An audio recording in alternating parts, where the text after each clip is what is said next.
Maharashtra bulletin, आपला महाराष्ट्र, आपली बातमी. 12 ज्योतिर्लिंगांपैकी एक असलेल्या त्र्यंबकेश्वर नगरीतून एक अतिशय धक्कादायक बातमी समोर येत आहे. ज्या पवित्र ठिकाणी भाविक श्रद्धेने नतमस्तक होतात, तिथेच काही दलालांनी श्रद्धेचा बाजार मांडल्याचे उघड झाले. त्र्यंबकेश्वरचा दलाल बादशहा म्हणून ओळखल्या जाणाऱ्या संशयित आरोपी कडलकच्या बँक खात्यातून तब्बल कोट्यवधींचे व्यवहार झाल्याची बाब SIT तपासात निष्पन्न झालीय. या प्रकरणी लोकप्रतिनिधी आणि पोलिसांनी आता आक्रमक भूमिका घेतली आहे. त्र्यंबकेश्वर मंदिरात दर्शनासाठी येणाऱ्या भाविकांची लूटमार करणाऱ्या टोळीचा पर्दाफाश झाला असून तपासाची सुई आता मास्टरमाइंड कडलककडे वळली आहे. VIP दर्शनाच्या नावाखाली भाविकांकडून हजारो रुपये उकळले जात होते.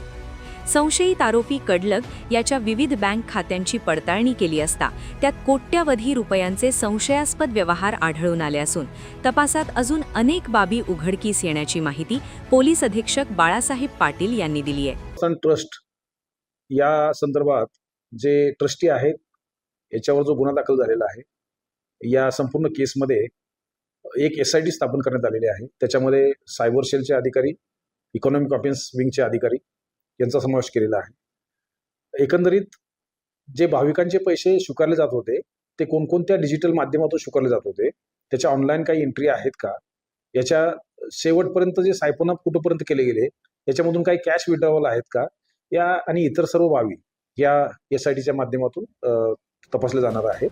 गर्दीचा फायदा घेऊन लांबून येणाऱ्या श्रीमंत भाविकांना हेरले जायचे. त्यांना रांगेत न उभे करता थेट VIP एंट्री देण्याचे आमिष दाखवून मोठ्या रकमा वसूल केल्या जात होत्या. हा घोटाळा केवळ एका व्यक्तीपुरता मर्यादित नसून यात मंदिर परिसरातील काही प्रभावशाली लोकांचा आणि कर्मचाऱ्यांचा हात असण्याची शक्यता SITने वर्तवली आहे. या प्रकरणावर बोलताना आमदार देवयानी फरांदे यांनी संताप व्यक्त केला आहे. त्या म्हणाल्या की त्र्यंबकेश्वर हे पवित्र स्थान आहे. येथे भाविकांची लूट होणे ही अत्यंत लाजिरवाणी गोष्ट आहे. या प्रकरणाच्या मुळाशी जाऊन चौकशी व्हावी आणि दोषींवर कठोर कारवाई व्हावी यासाठी मी पाठपुरावा करणार आहे. भाविकांच्या श्रद्धेशी खेळणाऱ्यांची गय केली जाणार नाही. मंत्री दादा भुसे यांनी या प्रकरणाला गांभीर्याने घेतले आहे. त्यांनी स्पष्ट केले की SIT या प्रकरणाचा सखोल तपास करत आहे.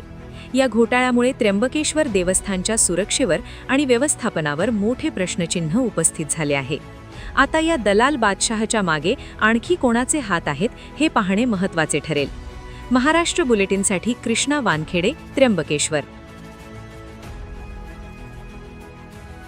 महाराष्ट्र बुलेटिन, आपला महाराष्ट्र, आपली बातमी.